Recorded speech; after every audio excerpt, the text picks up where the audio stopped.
వేదిక మీద ఉన్నటువంటి పెద్దలు, గౌరవనీయులు, సోదర సమానులు శ్రీ మందా కృష్ణమారి గారికి, అలాగే మిగిలిన ఎంఆర్పిఎస్ నాయకులకు అందరికీ కూడా, పుర ప్రముఖులకు అందరికీ కూడా పేరు పేరున నమస్కారాలు తెలియజేస్తా ఉన్నాను.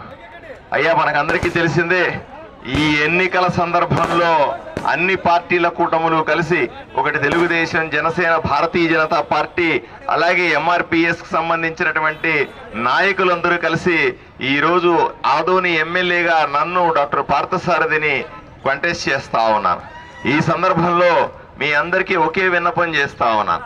ప్రజలకు అనుకూలమైన ప్రభుత్వం రావాలంటే, ప్రజలందరినీ, పేదలను పట్టించుకునే ప్రభుత్వం కావాలంటే ఈరోజు కూటమికి ఓటేయాలని, అఖండ మెజారిటీతో గెలిపించాలని మిమ్మల్ని విజ్ఞప్తి చేయడానికే మీ ముందున్నాం. అయ్యా, మీకు అందరికీ తెలుసు, గత 30 సంవత్సరాలుగా ఈ మాదిగ దండోరాకు సంబంధించిన రిజర్వేషన్ పోరాటం జరుగుతానే ఉంది. అయ్యా, 3 దశాబ్దాలుగా ఏదైనా ఉద్యమం జరుగుతూ ప్రజలు అణిచివేతకు గురవుతున్నారంటే ఇది ఎంఆర్పిఎస్ ఉద్యమం కాదా అని అడుగుతా ఉన్నా. ఎన్నో ప్రభుత్వాలు మారినాయి, ఎంతో మంది ప్రతినిధులు మారినారు, ఎమ్మెల్యేలు, ఎంపీలు, ముఖ్యమంత్రులు మారినారు. అయినప్పటికీ కూడా మాదిగలకు సంబంధించినటువంటి న్యాయమైన కోరిక ఏదైతే ఉందో దాన్ని తీర్చడంలో మనమంతా విఫలం చెందింది నిజం కాదా అని అడుగుతా ఉన్నా. ప్రజల కోరిక, ప్రజల ఆకాంక్ష, మాదిగలకు సంబంధించిన కడుపు బాధ, మాదిగలకు సంబంధించినటువంటి జీవిత కష్టం, వాళ్ళ బిడ్డలకు సంబంధించిన భవిష్యత్తు, ఎంఆర్పిఎస్ ఉద్యమాన్ని మనం మరింత గొప్పగా చేసుకోవాల్సిన అవసరం ఉందా లేదా అని అడుగుతున్నాను.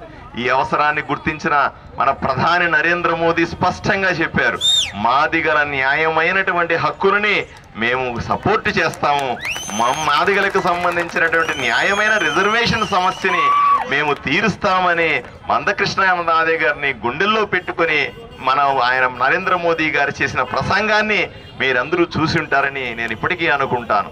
అయ్యా, ఒకటే, ఎవరైతే అణగారిన ప్రజలు ఉన్నారో వాళ్ళ వైపు నిలబడాలి, ఎవరైతే బాధితులు ఉన్నారో వాళ్ళ వైపు నిలబడాలి, ఎవరు కష్టాల్లో ఉన్నారో వాళ్ళ వైపు నిలబడాలి, ఎవరైతే ఇబ్బంది పడతా ఉన్నారో వాళ్ళకు ధైర్యాన్ని ఇవ్వాలి.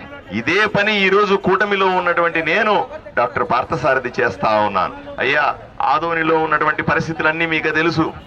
ఒకవైపున చూస్తే పేదలు నిరుపేదలైపోతా ఉన్నారు, ఇంకో వైపున చూస్తే వాళ్ళకి రావాల్సిన హక్కుగా రావాల్సిన కనీస వసతులు కూడా కొలిచలేని పరిస్థితుల్లో ఉన్నాం.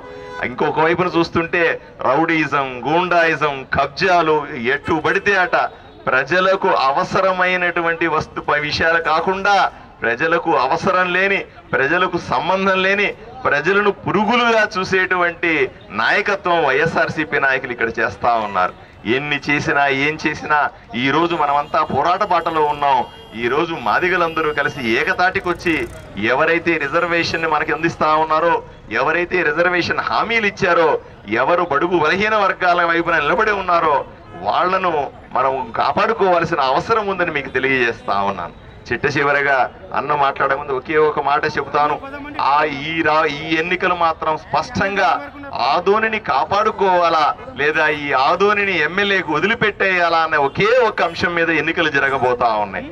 భయానకమైన పరిస్థితుల్లో ఉన్నటువంటి ఆదోనిని, పూర్తిగా పాడైనటువంటి ఆదోనిని, ఇక్కడ ప్రజలని, అత్యంతగా అణిచివేయబడినటువంటి ప్రజల్ని కాపాడుకోవాల్సిన బాధ్యత మనందరి మీద ఉంది. ప్రజలకందరికీ ఒకే ఒక విన్నపం చేస్తా ఉన్నా, దయచేసి ఆలోచన చేయండి.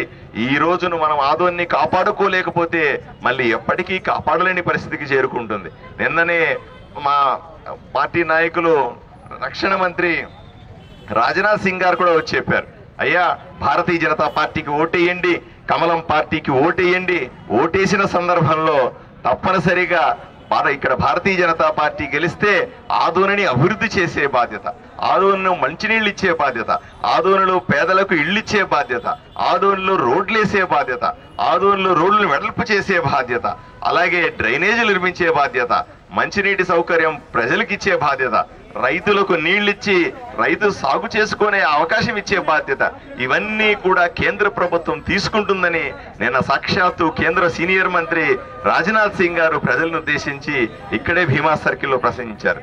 ఒక్కసారి మిమ్మల్ని అందరినీ చేతులెత్తి వేడుకుంటా ఉన్నా, ఒక్కసారి అవకాశం ఇవ్వండి.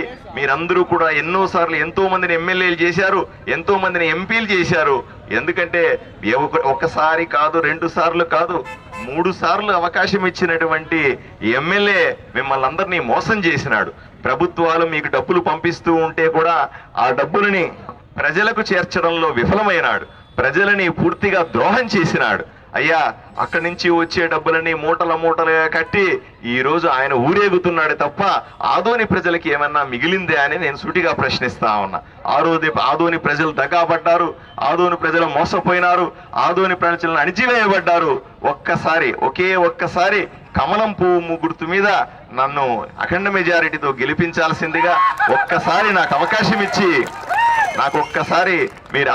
ఇచ్చి మీకు సేవ చేసుకునే భాగ్యాన్ని ఇవ్వాల్సిందిగా 2 చేతులు ఎత్తి వేడుకుంటా ఉన్నాను. నమస్కారం. ఇప్పుడు గౌరవనీయులు మీరే కదా